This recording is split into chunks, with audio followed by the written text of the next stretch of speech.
when you boil them, you end up boiling all the nutritions out anyway when you do that. Okay, so these are the ribbons. There's a long ribbon. So just put it in the water.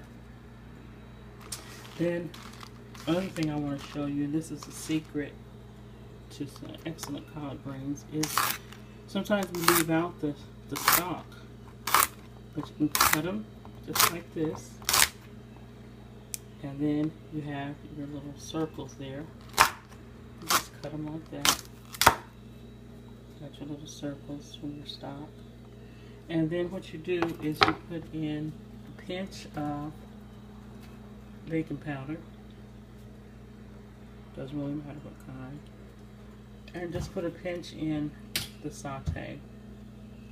And when you do that, it tenderizes the collard greens and these stalks, because it can be kind of tough and you will still end up overcooking them due to the fact that collard greens are kind of, you know, they're a more durable green. But the pinch of baking powder helps tenderize it. So the next thing I do, this is the pan. I mean, this is the bowl that I have all the greens in. I rinsed them off. And then what I do next is put the saute, put them in here for the saute. This is coconut oil, already in a heated skillet. And I use bell pepper, usually bell pepper, onion and garlic, and saute those, and maybe put a little bit of water. Saute those, and then, but I don't have that today. So I have this Mirepoix Cajun style blend. This is from Kroger, and it has onion, celery, green bell pepper in it. And so what I'll do is I'll put those in the pan. Okay. And then now I begin to put my greens in. And I had a bunch, so I just cut up the whole bunch. So here's the greens. And you can stack them all in there because they will shrink some.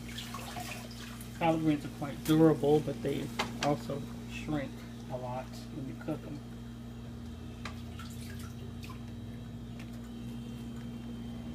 Okay.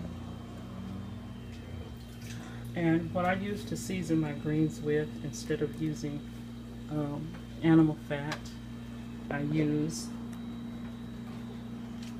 liquid aminos to give me that saltiness, and it gives it kind of that meaty type of flavor.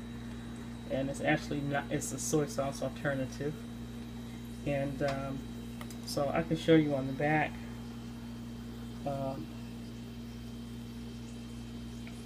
The sodium is 160 for a half a teaspoon. So I'm going to use this, let's say a tablespoon, across the whole recipe. So it's pretty negligible, which kind of like equals 0 when you get done using that, because you divide it up so many times that it doesn't really add up to much sodium, but it adds up to some great taste.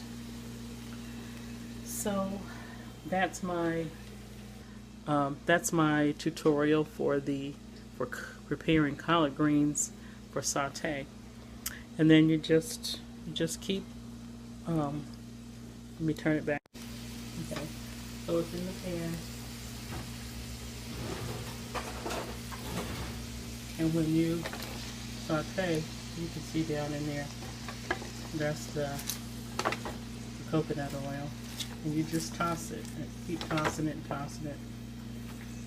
And you just, I have it on medium. Depends on your stove, but mine's on medium. I never cook anything over medium. For one thing, it takes all the nutrition out, overcooking it. So anyway, I'll put a little bit of baking soda over it and just let it saute until it's tender. Alright, bye. Have a great day. Have a great Sunday.